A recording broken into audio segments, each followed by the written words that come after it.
ٹھٹپور میں دھوم مچی ہے، دھوم مچی ہے، عرس جنیدی آیا ہے۔ اللہ المتوحد والصلاة والسلام على حبیبہ الکریم الرؤوف الرحیم، اما بعد اعوذ باللہ من الشیطان الرجیم، بسم اللہ الرحمن الرحیم۔ ففروا الی اللہ، صدق اللہ وصدق رسولہ النبی الامین الکریم۔ معزز سامعین، آج کا یہ عظیم الشان اجلاس آپ تمام لوگوں کی حاضری کا شرف حاصل کرنا، علماء اسلامیہ کی جلوہ گری شورائے اعظام تشریف رکھتے ہیں، بالخصوص فاضل گرامی مرتبت استاذ الاساتذہ قاضی شہر جہان آباد حضرت علامہ مولانا شفیع خان صاحب قبلہ نوری، حضرت قابل صد احترام آبرو شہر گھاٹمپور حضرت علامہ مولانا قاری سرتاج رضا صاحب قبلہ، استاذ القرآن استاذ الاساتذہ حضرت قاری لئیک صاحب قبلہ، بھائی قاری عبدالمقیت اشرفی صاحب، جملہ حاضرین اہل سنت والجماعت، السلام علیکم ورحمۃ اللہ وبرکاتہ۔ آئیے سب لوگ مل کر اجتماعی طور پر ساری کائنات کے مرکز عقیدت حضور دانائے غیوب رحمت عالم امام الانبیاء نبی کونین صلی اللہ علیہ وسلم کی مقدس بارگاہ میں درود شریف کا ہدیہ پیش کرنے پڑھیے۔ اللہم صلی علی سیدنا و شفیعنا و حبیبنا و مولانا محمد معدن الجود والکرم، صلاۃ و سلاما علیکہ یا رسول اللہ صلی اللہ تعالی علیہ وسلم۔ حضور سرکار جنید میاں صاحب قبلہ کی بارگاہ میں عقیدت کا خراج پیش کرنے کی غرض سے ایک بار پھر جنیدیہ کمیٹی نے اس عظیم الشان اجلاس کا انعقاد کیا ہے، اور اللہ سے دعا ہے پروردگار جنیدیہ کمیٹی کے تمام ممبران افراد کو دن دگنی رات چوگنی برکتیں عطا فرمائے، اور ان کی اس کاوش کو حضور نبی اکرم صلی اللہ علیہ وسلم کے صدقہ طفیل اپنی بارگاہ میں قبول و مقبول فرمائے۔ علماء حضرات کو جو لوگ بلاتے ہیں احترام اور ادب کے ساتھ ان کی مہمان نوازی کرتے ہیں، آپ لوگوں کے سامنے ایک ایسی محفل کا انتظام کرتے ہیں جہاں سے آپ لوگ اپنے اسلاف کو یاد کر سکیں، اپنے اکابر کو یاد کر سکیں، عظمت رفتہ کے حصول کے لیے کاوشیں کی جا سکیں۔ یہ بہت اچھا کام ہے، بہت بہتر کام ہے۔ الترغیب و ترہیب کی ایک حدیث ہے، وہ سماعت کیجئے اور وہیں سے میں اپنی گفتگو کا آغاز کروں گا۔ رسول اللہ نے ارشاد فرمایا، قیامت کے دن عابد عبادت کرنے والا اور عالم علم حاصل کرنے والا ایک ساتھ کھڑے کیے جائیں گے۔ حکم ہوگا اللہ کی جانب سے عابد کو کہ جاؤ، تمہارے لیے مزدہ ہے جنت کا، جنت چلے جاؤ۔ عابد جنت چلا جائے گا، عالم جانے والا ہوگا، فرشتے روک لیں گے۔ عالم کہے گا کیوں روکا گیا ہے؟ تو عالم کے اس سوال پر فرشتے جواب دیں گے، عابد کو حکم ہے جنت جانے کا اور تمہیں حکم ہے دوسروں کی شفاعت کرانے کا۔ علماء کی یہ اہمیت اور علماء کی یہ فضیلت ہے۔ اللہ تعالی ہمیں علماء کرام کا ادب کرنے کی توفیق عطا فرمائے اور اپنے بچوں کو علم دین حاصل کرنے کی توفیق رفیق عطا فرمائے۔ اس خوشی کے ماحول میں اچانک ایک خبر آئی جس نے غمزدہ کر دیا۔ حضرت استاذ القرآن قاری لئیک صاحب قبلہ کی اہلیہ آج صبح گر گئیں، جس کی وجہ سے ان کی ہڈی میں فریکچر آ گیا، طبیعت بہت زیادہ علیل ہے۔ کن حالات میں یہ یہاں تشریف لائے ہیں، ہم دعا کرتے ہیں اللہ انہیں صبر عطا فرمائے اور ان کی اہلیہ کو عابد بیمار کے صدقہ طفیل شفائے عاجل شفائے کلی عطا فرمائے۔ حضرت کا یہاں پر آنا یقیناً ہم لوگوں کے لیے حوصلہ افزائی کی بات ہے۔ اسی طرح کا حوصلہ اور اسی طرح کہ ہم لوگوں کی دلچسپیاں دین کے تعلق سے ہونی چاہیے۔ اب تو ماحول بہت بدل گیا ہے، ہم بھی بدلے ہیں، آپ بھی بدلے ہیں۔ گھاٹمپور میں اب لوگوں کا مزاج بہت کچھ بدلا سا نظر آ رہا ہے۔ اب مسائل، دینی علوم، دینی باتیں، نالج کی باتیں، اسلامی حکایات، واقعات، درسیات، حدیثیں، تفسیریں کون سنتا ہے؟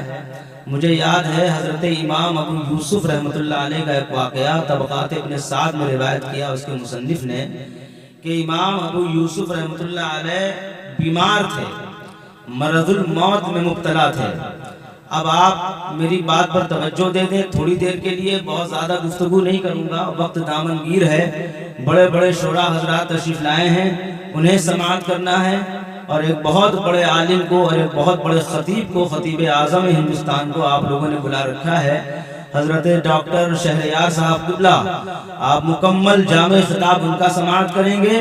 میں صرف اس لیے حاضر آیا ہوں تاکہ آپ کے ساتھ دعاؤں میں میری بھی شرکت ہو جائے، بہترین ناظم کی نظامت میں شعراء کو اور علماء کو آپ سماعت کر رہے ہیں۔ ہم تمام اہل گھاٹم پور کے لیے پھر سے دعا گو ہیں، اللہ تعالی ہم تمام لوگوں کو اسلام کی خدمت کرنے کی توفیق عطا فرمائے، مسلک اعلیٰ حضرت پر رہنے کی اور اسی پر ہمیں مر جانے کی توفیق عطا فرمائے۔ اب آپ سن لیجئے، آپ کا یہاں پر آنا بالکل رائگاں اس طور پر نہیں جائے گا، کیونکہ ہو سکتا ہے ایک بار آپ کو سہارا نہ دے آپ کا باپ، آپ کو سہارا نہ دے آپ کی ماں، آپ کو سہارا نہ ملے آپ کے پڑوسی سے، آپ کو سہارا نہ ملے آپ کے احباب سے، آپ کو سہارا نہ ملے آپ کے بھائی سے، آپ کو سہارا نہ ملے آپ کے پڑوسی سے، آپ کو سہارا نہ ملے آپ کے تمام احبا اقربا سے، لیکن یہ ہو نہیں سکتا کہ کوئی نبی کو یاد کرے اور اسے سہارا نہ ملے۔ آپ سب ذکر رسول کی مجلس میں یہاں پر حاضری کا شرف حاصل کر رہے ہیں۔ مسند امام احمد بن حنبل کے ایک حدیث شریف سن لیجئے، تاکہ جاتے جاتے آپ کو یہ معلوم ہو سکے کہ یہ آپ کا بیٹھنا، رسول اللہ کے نام پر خرچ کرنا، نبی کے نام پر سبحان اللہ کہنا، نبی کے نام پر رات بھر جاگنا، نبی کے نام پر وقت دینا، نبی کے نام پر نیند قربان کرنا، اور اولیاء اللہ کی محبت میں یہاں پر آنا، محبت کا اظہار کرنا، بالکل عین ایمان ہے، عین اسلام ہے، عین قرآن ہے، اور حضور نبی اکرم صلی اللہ علیہ وسلم کے صحابہ اکرام کی سنت ہے۔ یہ سماعت کر لیجئے ایک حدیث شریف سے، کیا ملنا چاہیے آپ کو صلے کے طور پر اگر آپ اس جلسے میں یہاں آئے ہیں؟ شعراء کو آپ نے انعام کے طور پر نعت سن کر جو کچھ دیا ہے ان کو وہ مل گیا ہے، اس کے علاوہ ہمیں امید ہے اللہ تعالیٰ کی رضا بھی نہیں حاصل ہوگی۔ رسول اللہ صلی اللہ علیہ وسلم کی یہ لوگ نعت پڑھتے ہیں، علماء نے علم حاصل کیا ہے، تبلیغ اور دعوت کا کام کر رہے ہیں، اللہ کی رضا انہیں حاصل ہوگی، اور انشاءاللہ تعالیٰ بروز حشر ہم سب شفاعت کے مستحق ہوں گے۔ لیکن آپ لوگوں کا یہاں پر آنا، بیٹھنا، ذکر رسول کی مجلس میں وقت دینا، سونے کے ٹائم اپنی نیند قربان کر دینے پر آپ کو کیا ملنا چاہیے؟ گھاٹم پور والوں، امام احمد بن حنبل رحمت اللہ علیہ کی حدیث سے یہ بات سن لیجئے، لیکن سننے سے پہلے ایک بار اور زندہ دلی کا ثبوت دے دیجئے کہ پروردگار ہم تمام لوگوں کی دعاؤں کو تمام مظلوم مسلمانوں کے حق میں قبول فرما، بالخصوص ترکی اور سیریا میں جتنے مسلمان زلزلے سے متاثر ہو کر جاں بحق ہو گئے، اللہ تعالیٰ انہیں جنت میں اعلیٰ سے اعلیٰ مقام عطا فرمائے۔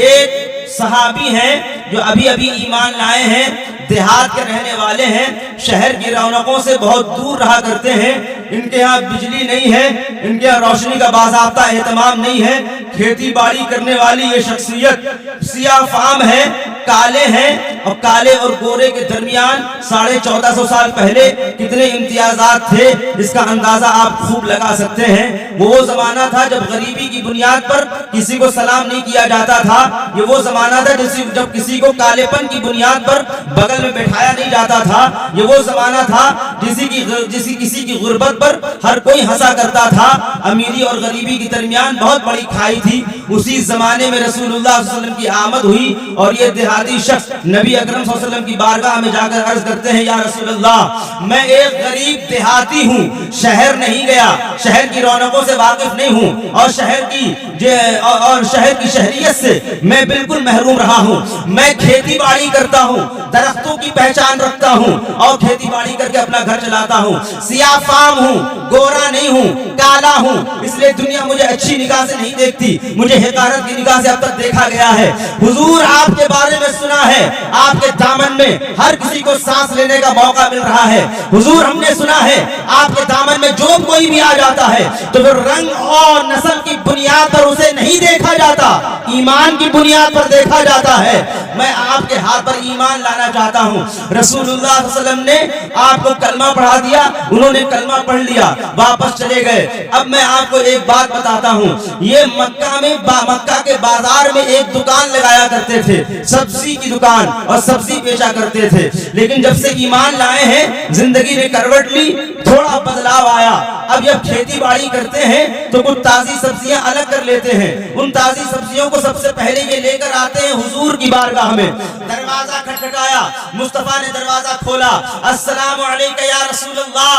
حضور نے فرمایا وعلیکم السلام، کیا بات ہے؟ کہا حضور میں غریب، آپ کا دیوانہ، آپ کا غلام، آپ پر ایمان لا چکا ہوں، کھیتی باڑی کرتا ہوں، میں آپ کو یاد رہا ہوں گا، جا رہا ہوں مکہ کے بازار میں دکان لگانے کے لیے، میرا یہی معمول ہے، لیکن اس سے پہلے میں آپ کی بارگاہ میں کچھ تازی سبزیاں لے کر آیا ہوں۔ حضور یہ میری محبت ہے، میں غریب ہوں، میرے پاس دولت نہیں ہے، میرے پاس پیسہ نہیں ہے، میرے پاس لشکر نہیں ہے، میرے پاس ہتھیار نہیں ہے، میرے پاس تعداد نہیں ہے، میرے پاس کچھ بھی نہیں ہے، محبت کے طور پر کچھ تازی سبزیاں یہ دیہاتی لے کر آیا ہے، اسے قبول فرما لیجئے اور میرے لیے دعا کر دیجئے۔ نبی مسکرا کر اس کا یہ ہدیہ قبول کر لیتے ہیں۔ یہ معمول 1 دن 2 دن 3 دن، مہینہ 2 مہینہ، سال 2 سال، 8 سال، 10 سال، 12 سال مسلسل جاری رہتا ہے۔ وہ شخص پہلے جب گھر سے کھیتی سے نکلتا ہے، بازار بعد میں جاتا ہے، پہلے رسول اللہ کی بارگاہ میں آ کر تازی سبزیاں پیش کرتا ہے اور کہتا حضور قبول کر لیجئے۔ ایک بار کی بات ہے، وہ تازی سبزیاں دے کر بازار گیا، رسول اللہ صلی اللہ علیہ وسلم نے دروازہ کھولا، باہر تشریف لائے، صحابہ کو بلایا اور صحابہ سے رسول اللہ نے ارشاد فرمایا میرے غلاموں پتہ ہے وہ شخص جو مجھے تازی سبزیاں دینے کے لیے آتا ہے وہ دکان کہاں پر لگاتا ہے؟ کیا تم بتا سکتے ہو؟ اب اس کی قسمت پر لاکھوں درود اور لاکھوں سلام۔ مصطفیٰ آپ کی بارگاہ میں ساری دنیا آ کر آپ کا پتہ پوچھے، اس کی قسمت پر سلام، اس کا پتہ آپ پوچھ رہے ہیں، وہ دکان کہاں پر لگاتا ہے؟ نبی اکرم صلی اللہ علیہ وسلم سے صحابہ نے عرض کیا یا رسول اللہ مکہ کے بازار میں لگاتا ہے، حضور بہت غریب آدمی ہے، کیا کام ہے؟ نبی ارشاد فرماتے ہیں بہت دن ہو گئے، بہت محبت کرتا ہے، بڑا عشق ہے اسے مجھ سے، میری بارگاہ میں تازی سبزیاں دینے آتا تھا، کاروبار شروع کرنے سے پہلے آتا تھا، آج میری رحمتوں نے فیصلہ کیا ہے میں اس کی محبت کا صلہ دینا چاہتا ہوں، میں اس کا صلہ دینا چاہتا ہوں۔ رسول پاک صلی اللہ علیہ وسلم صحابہ کے ساتھ بازار تشریف لے گئے۔ آج نبی اکرم صلی اللہ علیہ وسلم بازار آئے ہیں، تبلیغ کرنے نہیں، دعوت دینے نہیں، کعبہ دیکھنے نہیں، نماز پڑھانے نہیں، تبلیغ کرنے کے لیے نہیں، اسلام کے لیے نہیں، آج مصطفیٰ اپنے محبت کرنے والے کو محبت کا صلہ دینے کے لیے آئے ہیں صحابہ اکرام کے ساتھ۔ اور جانتے ہیں انداز کیا ہے رسول اللہ صلی اللہ علیہ وسلم کا، آپ کی سادگی کا؟ وہ نبی ہیں آدم سے لے کر عیسیٰ تک، ہر نبی کو جو نبوت ملی ہے انہی کے صدقے میں ملی ہے، اور سادگی کا عالم یہ ہے آپ نے صحابہ اکرام کو روک دیا ایک جگہ پر اور پیچھے سے اس غریب صحابی کے جا کر پیچھے سے کھڑے ہو گئے اور اس کی دونوں آنکھوں پر ہاتھ رکھ کر مصطفیٰ ارشاد فرماتے ہیں بتاؤ میں کون ہوں؟ یہ رسول اللہ کا اخلاق ہے، یہ آقائے دو جہاں کا اخلاق ہے۔ دولت کی بنیاد پر گھمنڈ کرنے والوں اور رنگ کی بنیاد پر کسی کو حقیر سمجھنے والوں اور نسل کی بنیاد پر یا برادری کی بنیاد پر کسی کو ہاتھ اٹھا کر سلام نہ کرنے والوں، وہ سن لیں سارے نبیوں کے امام کی سادگی کا عالم یہ ہے۔ ایک غریب سیاہ فام سبزی فروش صحابی ہے۔ ایک سبزی فروش کو آپ کیا کہتے ہیں اس زمانے میں؟ آپ کے ہاں سبزی فروش کی کیا اہمیت ہے، کیا عزت ہے؟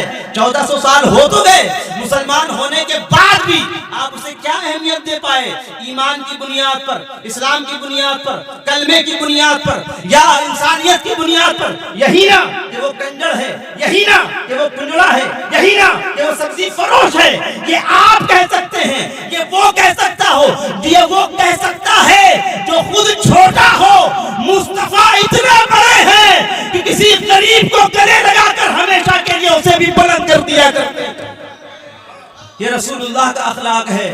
آپ نے آنکھوں پر ہاتھ رکھا اور حضور ارشاد فرماتے ہیں بتاؤ میں کون ہوں؟ تو جانتے ہیں اس نے آپ صلی اللہ علیہ وسلم کے ہاتھوں پر ہاتھ رکھ کر کوئی جواب نہ دیا۔ نبی نے پھر دوسری بار پوچھا بتاؤ میں کون ہوں؟ پھر کوئی جواب نہ دیا۔ تیسری بار پھر حضور نے پوچھا بتاؤ تو ذرا میں کون ہوں؟ مسکرا کر اس نے کہا حضور آپ وہ ہیں جس کے صدقے میں پیدا کیا گیا ہوں، کائنات پیدا کی گئی ہے۔ آپ مصطفیٰ ہیں، آپ رسول اللہ ہیں، کیا کہیں آپ کو سرور کہوں کہ مالک و مولا کہوں تجھے، باغ خلیل کا گل زیبا کہوں تجھے۔